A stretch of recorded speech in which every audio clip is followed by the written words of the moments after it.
So recently at the Rocket League Major, they made an announcement that genuinely surprised me. Rocket League will be moving to Unreal Engine 6, and all I have to say is, why? What exactly is Unreal Engine 6 going to do that Unreal Engine 5 hasn't already done? Especially for a game like Rocket League. I honestly have no idea why they chose Rocket League as the first game to make their announcement, other than maybe they're doing the same thing they did with Fortnite. After all, Fortnite was the first major game to showcase Unreal Engine 5, but I actually think it's less interesting with Rocket League because I would hope things like the physics do not change. If they do, the game is dead in my opinion. Rocket League's gameplay is built entirely around how the cars and ball feels, and if that changes at all, and players cannot do the mechanics that they've made up over the years, it will be catastrophic. And beyond that, the game is so fast-paced that most people aren't going to stop and admire all the graphical upgrades anyway. Games have also just been stagnating graphically for a while now. The improvements are getting smaller and smaller, and Unreal Engine 5 has already introduced some pretty massive advancements, things like Nanite, Epic's virtualized geometry system, Lumen, their global illumination technology that typically uses software ray tracing, while also supporting hardware ray tracing and path tracing, and also things like metahumans. They've already pushed graphical technologies pretty far, and to make this even weirder, Unreal Engine 5 still feels incredibly new. It was announced in 2020 and wasn't fully released to the public until April of 2022. Now I understand that just because something gets a new number doesn't mean it's a complete overhaul. Game engines constantly evolve over time, but when it comes to Epic, they do have a history of aggressively pushing things forward, which leads into my next point. Unreal Engine 5 still has a lot of problems, and the biggest one is optimization. These impressive technologies Epic has developed have come at a pretty significant performance cost,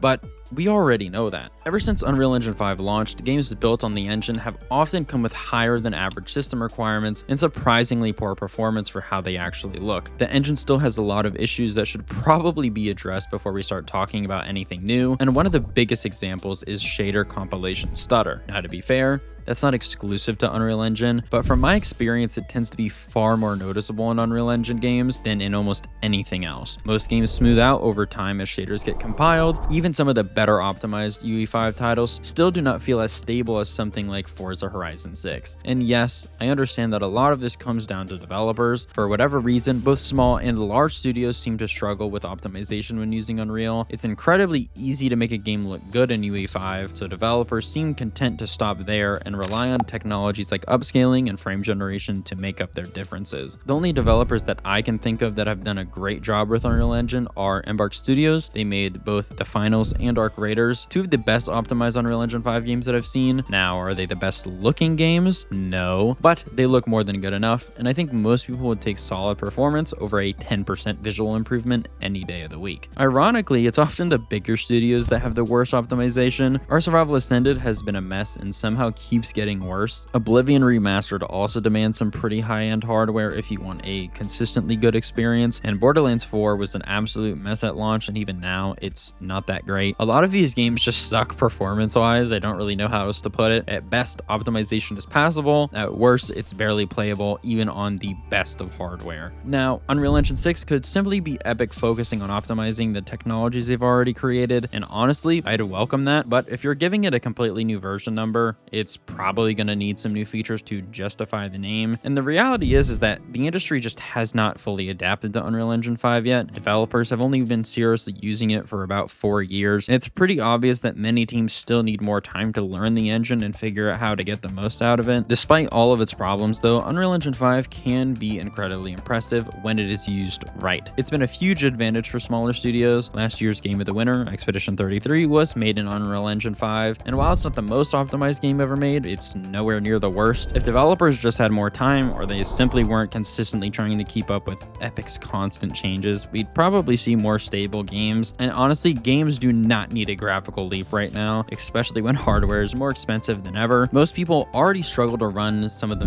new modern games, and if Unreal Engine 6 ends up being even more demanding, a lot of players simply won't be able to take advantage of it. But that is all I have for today. Sorry this one is a bit shorter. We don't really have all that much information on Unreal Engine 6 just yet. So anyway, peace.